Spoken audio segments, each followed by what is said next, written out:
If somebody was to come to you and talk to you about minimalizing or decluttering your life at your stage of life, and if you're something like me, this channel's for 50 years and older, in their 60s and 70s. Me, I'm 66, and you might cross your mind that I'm probably too old to do any decluttering or any minimalizing. I'm too set in my ways. I got too much stuff.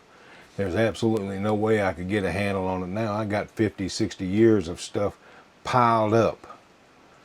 And just finding something's a chore, let alone trying to organize it. Well, this channel's about independence, and that's the real social security. Not the kind you get a check for, but the mindset.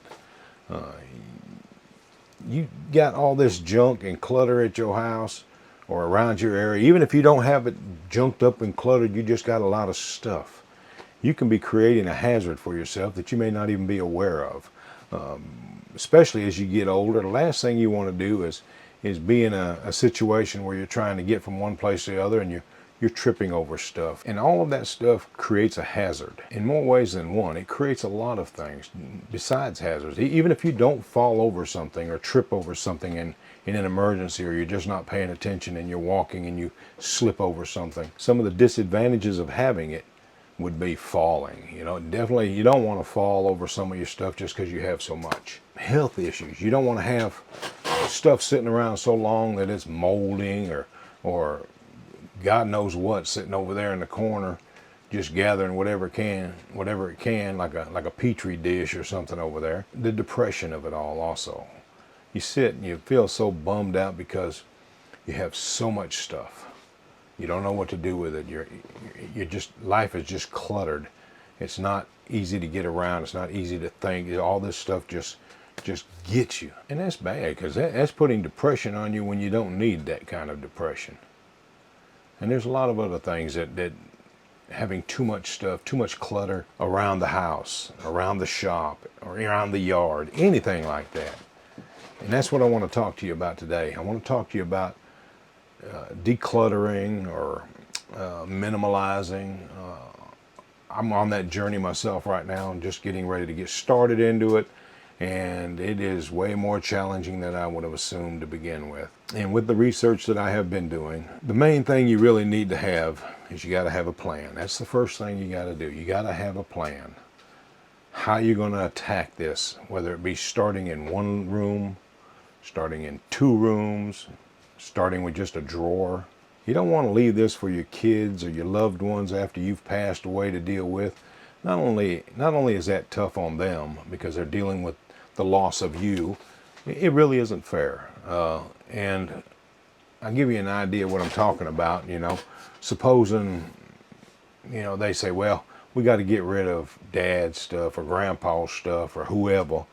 And they just start putting it at a yard sale. Something that was truly a treasure to you, like say maybe, I don't know, you'd gotten a nice little teak box from your solo sailing adventure to Tahiti, bronze inlay on it, and then now it's sitting on a garage sale table with a 50-cent sticker on it, and people just don't appreciate the stuff that you have, and that's why you need to deal with it yourself. Don't wait for somebody else to try to get rid of it. Don't think, well, I'm gone, that's their worry. You don't want to do folks like that, especially loved ones. And I'll tell you some advantages to taking care of it yourself. First, you get your plan. You got to have that plan. And once you start getting your plan together, you decide what you're going to do. You say, I'm going to start small. And that's the best way to do it. You start small. You do like these little 10-minute rules or 5-minute rules. That's one I like, the 5-minute rule. 5 minutes in the morning as soon as you get up. And this is what I've been doing. I punch that little coffee pot cooker, let it start cooking the coffee, and for 5 minutes I'll go around and put things where they go, or put stuff in a box that I have to either decide on later or to get rid of. And when that 5 minutes is up, I set a timer on my Apple Watch. I set a timer. And when that 5 minutes is up, I stop. I don't try to go further than that because I don't want it to become a job that I start dreading as it goes on. And then in the evening, maybe a half hour before I go to bed, I do the same thing. And that has been working well for me.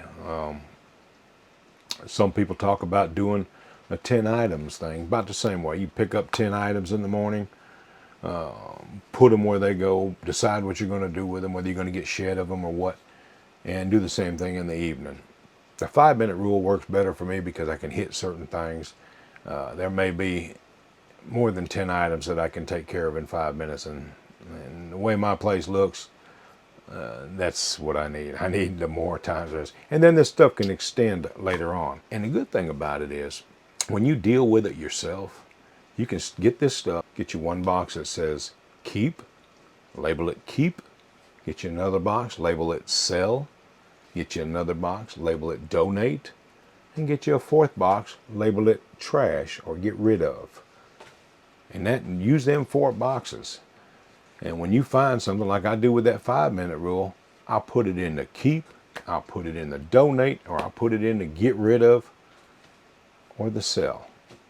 And the more you get in that sell box, now you're getting a plan together. Now you can have a weekend garage sale. You can go to a flea market. Me being an auctioneer, you can take it to an auction house and just say, bring your wares in there and start auctioning it off. Let them auction it off. And if you put something up there, like say, I don't know, say you take this old journal or something, and you put it up there, and nobody wants somebody else's journal, so they're like, I don't want that. So then you take and you put something with it. You say, okay, this and this. Nobody wants that. Put something else with it until you finally get it to the point where somebody's willing to bid on it. And then it goes. And the more stuff you get rid of, the more liberated you're going to feel inside, the better you'll feel. And that's true independence right there. When you start feeling good about getting rid of stuff, that's when things matter. You're starting to put a little coin in your pocket for it. You can use that stuff to, close the gap on your Social Security, help out there. Use it for a trip. Use it for something you've been wanting. Not more stuff, hopefully, but like say you want to go a night out or something like that, or a fancy dinner. Now you're spending this money that is doing you good. You're actually doing your loved ones good by not leaving them to have to deal with it. And you kind of get a say-so on what sells and for kind of how much it sells for. Put it on eBay. Do a marketplace, that Facebook marketplace. Like I said, I'm an auctioneer, so I like auctions, but I'm not opposed to throwing something on marketplace or going to a flea market and setting up and selling. There's a lot of ways you can get rid of stuff. And donate. Donate really makes you feel good. I mean, if you got some stuff, and I'm not talking about junk, that I can't bear to throw this away, I'm just going to donate it, and it truly is no good. Like, a shirt with missing a sleeve or something, you'd be like, that's always been a good shirt. Somebody could cut that sleeve off and use it. Nah, man, throw that in the trash. But I'm talking about once you start donating good stuff that other people can use, whether you're donating it to a church or to an organization or to somebody that's maybe, could use it, that's maybe a little down on their luck or struggling to get by or something. Give it to them, even if they can sell it. It just makes you feel good. It really does. And again, you're getting that dopamine hit from you're helping somebody or you're helping an organization that you care about, and you're cutting back on all the stuff you have. And the more you get rid of, the less you have to take care of. And that's a good feeling as well. And once you start seeing where you actually can see the coffee table, you can see your tool bench, and tools are the hardest thing to get rid of. I'm speaking as a guy, but I'm just saying, once you can see that, you really start to feel good. So far, I've attacked my office, this little old place right here, and I'm a clutter bug. I gather stuff. I'm not nasty. I just got a lot of junk that, not junk, Like I said, I'm an auctioneer, so I buy a lot of my stuff. I'm my best customer actually, but I'm stopping that because it's an addiction, I think. But I'm getting rid of stuff like that. Just skinning it down, getting down to the bare necessities. I got so many clothes in my closet that I'm getting ready to tackle next weekend that you could probably take the hangers out of everything and ain't nothing going to fall. They're packed in so tight. I can't hang a shirt up in there because it just balls up as I'm trying to force it in between other clothes. And you know what I wear? I probably wear 4 or 5 shirts, 6 shirts a week. Well, maybe a little more than that. But, and the same amount on pants. There's no reason for me to have 30, 40, 100 shirts, and especially like some 2X's and 3X's from before I started losing some weight and stuff. Them are some big shirts. I'll never wear them, but you know why I keep them? I keep them just in case. Just in case I get big again. Just in case I start overeating. I don't have to go out and spend money on clothes. And that right there is a psychological thing that you don't want to get into, because it's like you're not committing to staying where you need to be. So I'm going to get rid of them things. I'm going to keep some long sleeve shirts for when winter comes around. I live in Alabama. It's hotter, as my boss man says, it's hotter than a blowed coal out here. But I'm going to hang on to some short or long sleeve shirts for when the winter comes around. But I'm going to get rid of a lot of that other stuff. And if I get down to what I just wear, I'm going to be able to hang that stuff in that closet, and you ain't even going to be able to see them, because it could be pushed to the side. There's going to be so much room in there. But that's just me. That's my battle I'm fighting. But I just want to let you know, like I said, I'm 66 years old. I'm tackling this thing on, and I'm sure you can as well. And you know, everybody wants you to put something in the comments. Well, I do as well. Put something down there.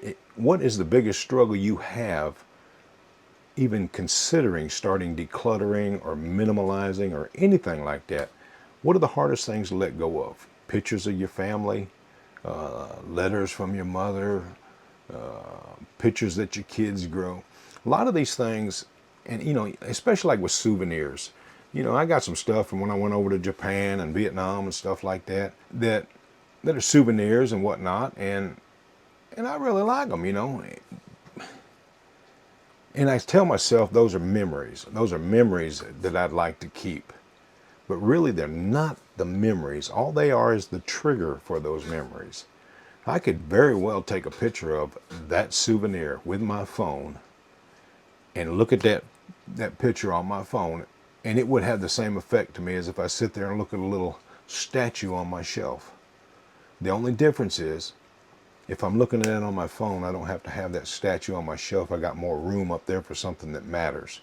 I don't have to have loads of stuff. So with that said, if you have stuff that you haven't touched in a year or 3 months, well, not 3 months, well, because some things are seasonal, but let's just say a year. If you have stuff, and I'm curious how many of you folks have stuff in your house that you haven't touched in over a year. Why are you keeping it? Probably for the same reasons I do, just in case.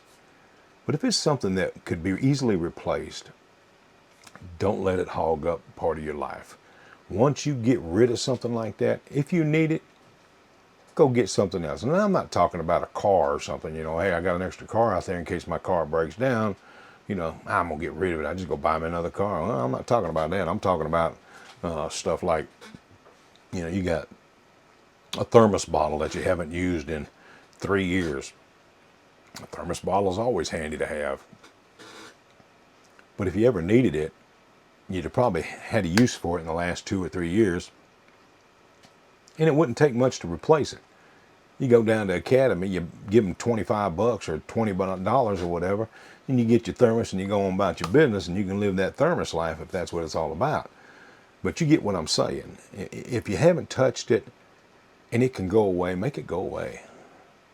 Get your life down to where you don't have to worry about a lot of stuff. Everything you have to take care of. Why have that burden on you where you have a trailer outside or a shed that you keep your stuff in, your garage is overloaded, that spare room after the kids moved out has become the junk room or something, because you know you got your exercise equipment in there and it turned into an extra closet where you hang everything that you didn't have hangers for, and then next thing you know, it's just so much stuff in there you're digging through it trying to find something. And you get in there and you're like, half this stuff I don't even wear. What am I even keeping in it for? You get the point. I'm not going to keep whipping a dead horse, and I apologize if I have been. But just start small. And here's a good method, too, that a lot of people do.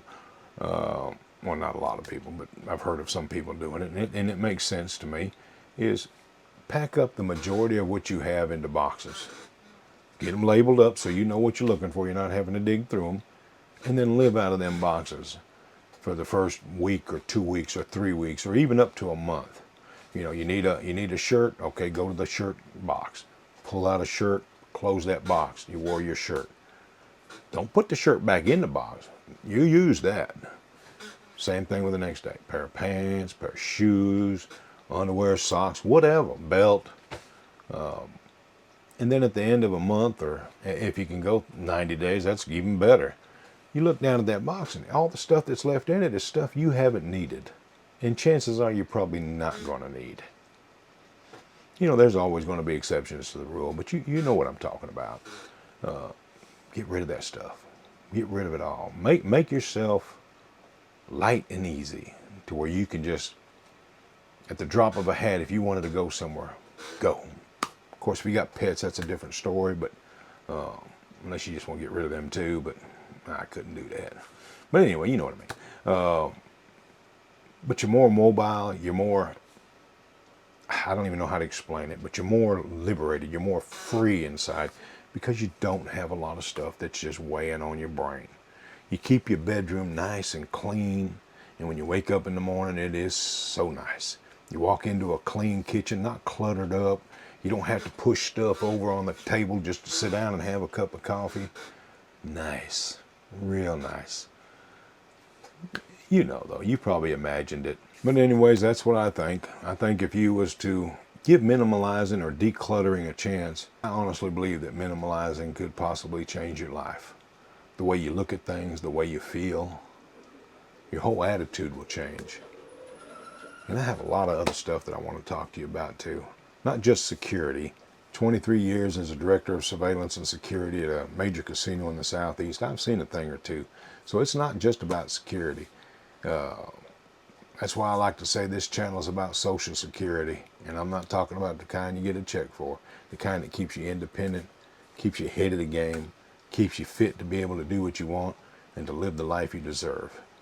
And I hope that maybe you'll stick around. Maybe even give me a like if you like that. But that's even not necessary. Just stick around. If you know somebody that gets any help out of this, share it to them. Send it off to them and put a ribbon on it or whatever you want to do. And hopefully it'll help somebody. I'm going to put up a couple videos here that may help you as far as if you're interested in some like home security or parking lot security. I'll put them up here on the corners. Otherwise, I'll talk at you later. Check me out if you'd like to. I got a little old blog that I'm trying to transition from traveling to security and just life in general for the 50 and older crowd. And that's at justoldhutch.com.